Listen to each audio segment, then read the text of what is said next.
Allaire Farms, located on 71 sprawling acres just outside of downtown Paulsbo, is the longtime home of Barbara and Bob Meeking, and quite a few horses. Allaire is a beautiful setting, and Barbara's love of horses conquers all. Well, when I was a young girl, after I got through the pony stage, I rode jumping horses. And I wasn't in the category where it was all polished and wonderful, but it was in the category where the one who jumps the highest wins. And it nearly drove my parents crazy because they thought I'd be dead every time. And so then I had a horse in boarding school, and I rode while I was in college, and I was just a horse person. Hard to get over that chronic illness. She's run Allaire since 1975, starting as a cattle ranch and transitioning gradually to thoroughbreds.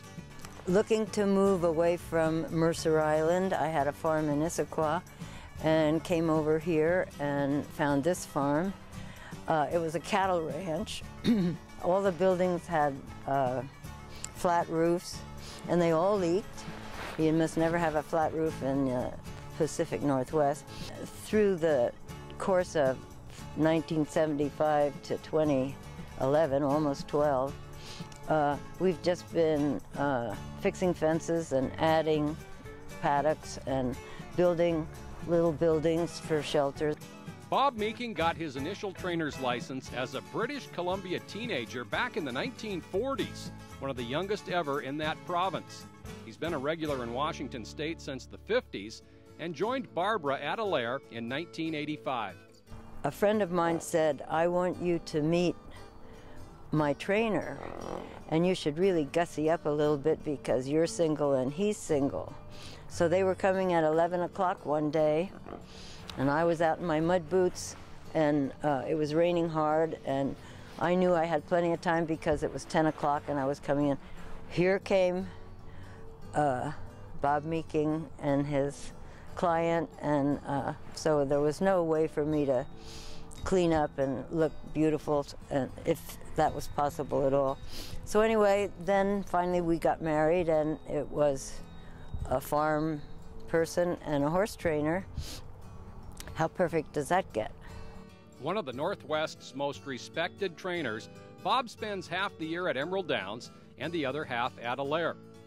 I want to tell you that he's very important, because when we have a problem we don't know what to do about it, we have him look at the problem or the horse, and he gives us judgment and guidance that is, well, look at, he became the youngest trainer ever to get a license in Canada. He has been around horses for a long time. His grandfather was a racehorse trainer. So that's what Bob does. Bob just helps us out, but he's not very good at shoveling manure or any of that stuff. He's too important for that. Barbara has a special talent from her years around horses. I'm the best at catching any horse that nobody else can catch. And the reason I think I'm good at that is I don't walk out to that field and say, "Listen, you son of a gun, I'm gonna kill you or catch you." I just walk out and I look at the horse, and then I act as if I'm not paying any attention, but I'm thinking good thoughts. And I think horses are very susceptible to good thoughts and bad thoughts. Allaire Farms is a full-service facility: studs, broodmares, foals, yearlings. After we started standing stallions and had a bunch of broodmares, we gave this south end of the farm over to mares and babies.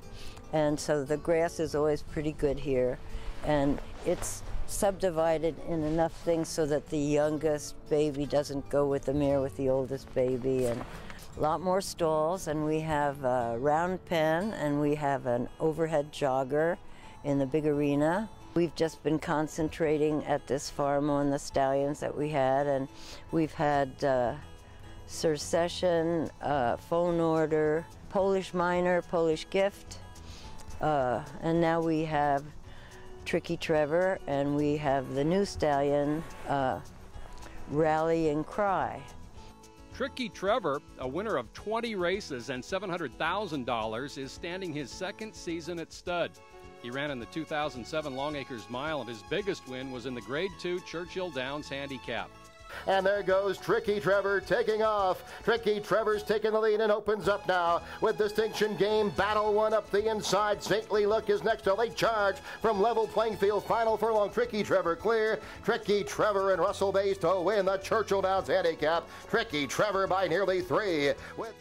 Tricky Trevor, in my opinion, is a really nice looking horse without being a very huge, grand looking stallion, but he was a good racehorse. And his horses are better looking than, I think, better looking than he is, and look like they should be quick.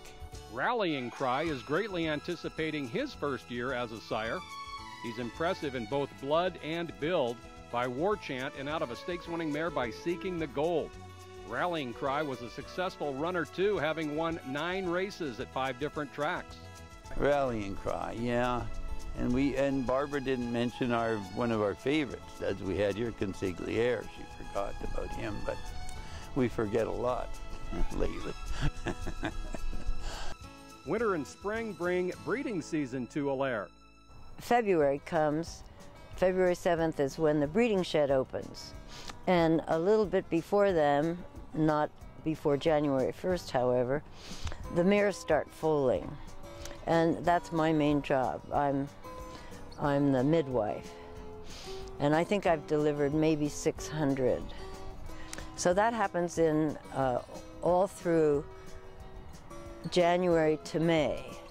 We don't like to breed for any later babies than May. Opening day for another racing season is just around the corner. Emerald has gotten underway in April. You go and watch all the ones that started out as champions and ended up in claiming, run their races, and the racetrack is such a wonderful community of people who have so much in common. Not all end up in claiming. Bob Meeking's developed scores of stake stars through his career. In previous decades, Mincemeat, Salad Sam, and Bucksaw were Northwest legends and California winners too. At Emerald Downs, Meeking trained one of the track's early big names, Find Our Star. But Find Our Star by 3 lengths to Sergeant Stroh. Sergeant Stroh can't get there, and it's Find Our Star who runs out a brick winner in the Derby. Find Our Star first. Karis Macaw was also a multiple stakes winner here. But it's Mincemeat, a once-in-a-lifetime horse that Meeking remembers most fondly. Mincemeat was absolutely key for my success, if I have any. But, you know, he won 2 derbies, one here, one there, and I think he still ran second in a stake when he was 10, the Mount Rainier, when it was 1.25 miles or 1.5 miles at Longacres. So he was you know, he made 100,000 or so when that was big bucks. And it was just like having a cash register. You took him over to the track and he brought you back some money. It was wonderful.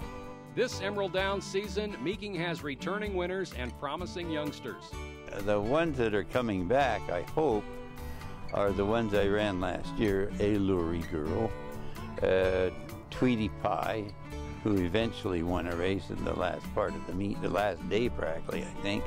Sentimento, he finished in the money a few times. He'll be 3 now coming back.